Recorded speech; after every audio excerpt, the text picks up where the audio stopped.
Garden of Wonders, and this is what they're doing for the 30th anniversary. So we've got a number of characters made up like these in like the mobile format. So we've got Baymax starting out. As we go around, our next character is Sisu from Raya and the Last Dragon. And they've done the gardens really well as well.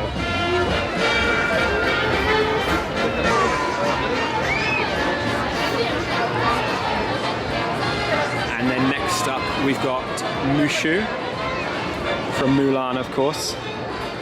We've got all the blossom there as well.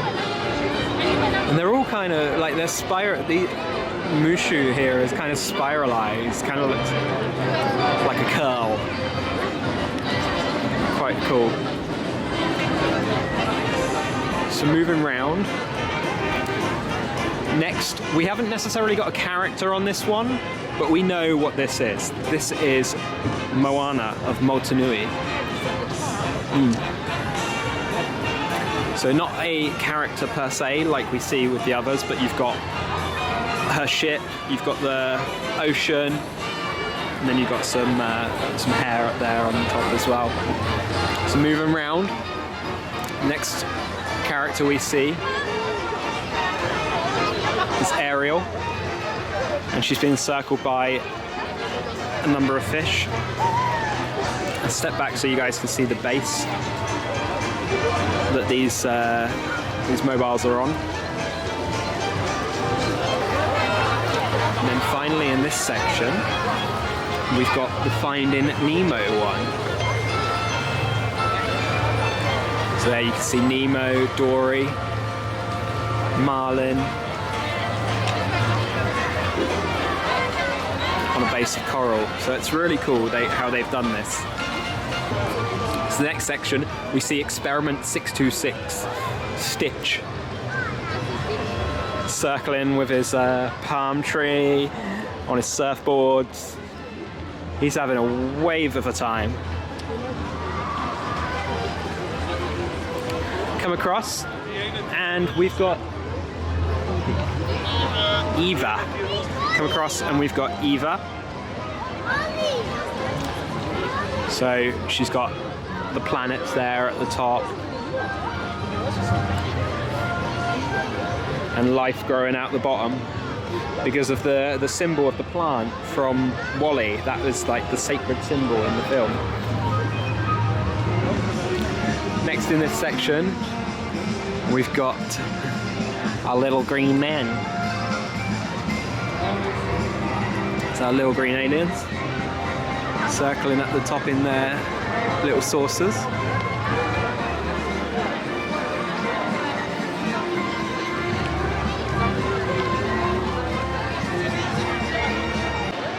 So as we move closer to the castle, we get into the territory of some of the princesses. And we don't have the princesses out and out per se, all of them, but we've got like representations of them. So this one, you've got the little bluebird circling, and you've got the vibrant red apple at the top, and this represents Snow White.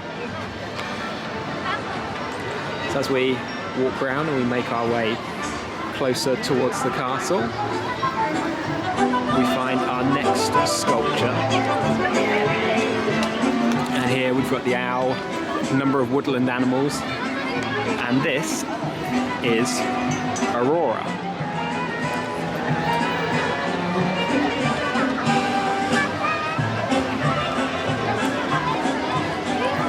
Moving across, we've got Cinderella having her dress created for her, ready for the ball.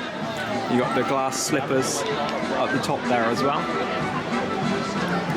So this one is Cinderella.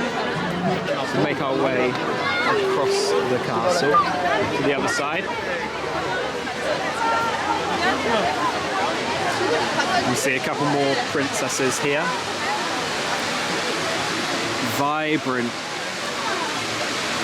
Vibrant greens. Beautiful dress there. Very elegant. And guesses for this? This one's Tiana. So as we pan to the left slightly, Next character we see in a golden dress with a red rose just in the centre there. And we've got Belle. Now unfortunately Belle isn't spinning, but we'll take you around there in just a second for a closer look. So the final princess statue here, the final princess sculpture, you've got the crazy golden red hair, you've got the bow, and a Scottish thistle in there. So this can only be one princess, and that's Merida. As I said, I'll take you around for a little bit of a closer look at Belle, as she's unfortunately not spinning around.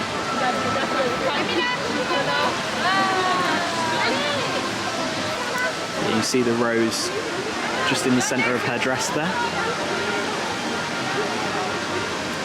And they're really cool how they spin around. It's unfortunate that Belle isn't spinning.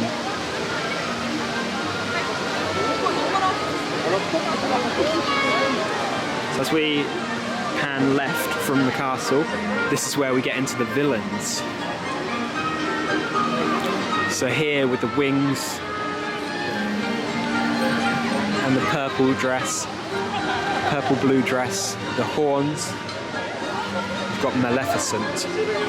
Now this is quite appropriate because typically if you go down this path here, you go and see Maleficent's dragon.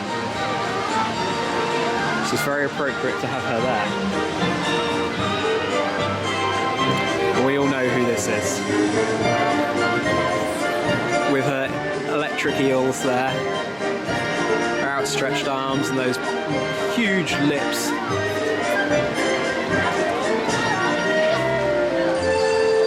This is Ursula.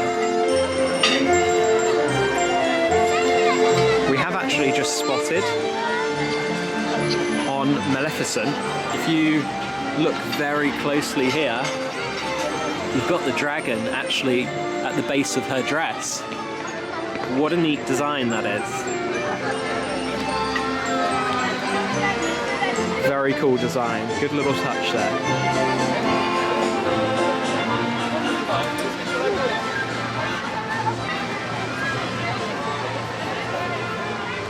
So the final villain as we get round to Agrabah. You got the serpent and the turban there.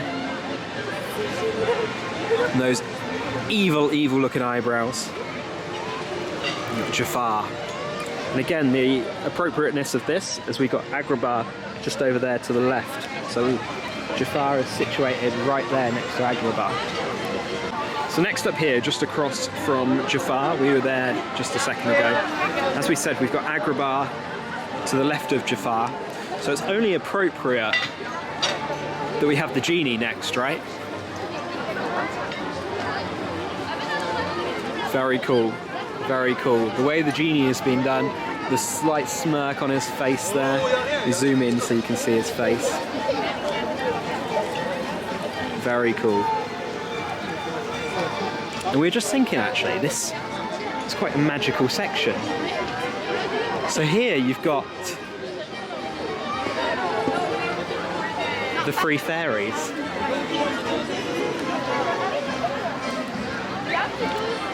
So you've got the green fairy, the pink fairy and the blue fairy making magic. They're shooting up from the base there and spinning around, creating all the magic.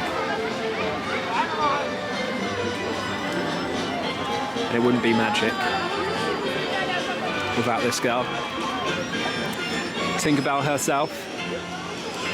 And this one is a really cool one because we've got two kind of sections that spin in there. You can have all three spinning at once. Very, very cool. You've got her spinning around the globe. You've got the stars there as well. So she's giving out her pixie dust. So this is the magical section.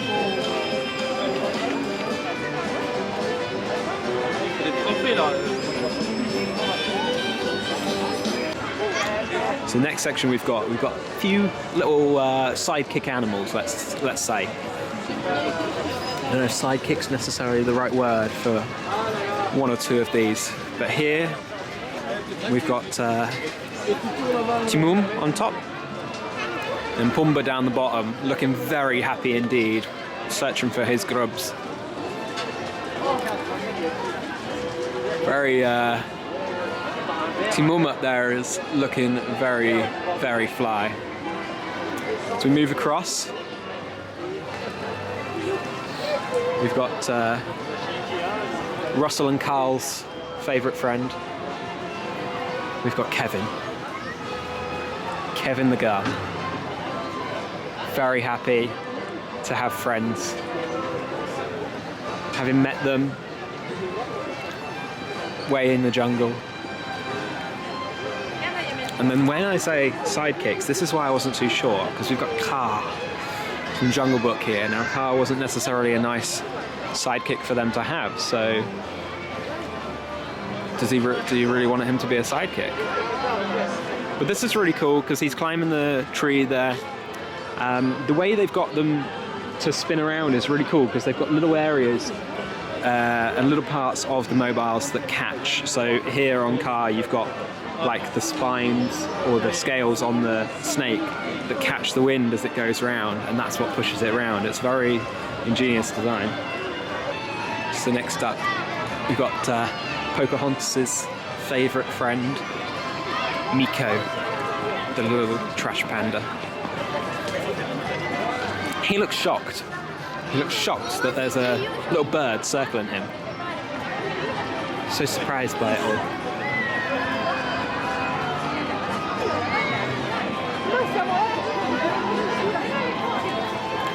Next up we've got Thumper jumping around.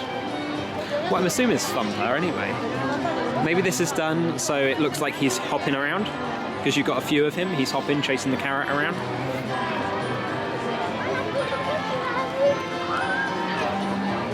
And it wouldn't be complete here without Pascal. All dressed up. Looking very fine over there, Pascal. So the final characters we've got here is very, very crazy, mad, some might say, Cheshire Cat. Very, very cool. And this works really well for the Cheshire Cat because he is stripy anyway. So having him spiralized like that is really awesome. Next up, we've got Winnie the Pooh and Tigger too, dancing in the rain in their umbrella, flying their kites. Pooh looking very happy to be there. Tigger just wanting to bounce, like Tiggers do best. And then the very final mobile we've got, and we're going to have to do this from a distance because we've got a low camera crew set up here today. We've got Dumbo. And you've got the crows circling Dumbo there. Up in his hat, you've got the little mouse. And he's about ready to fly. He's just about to take off.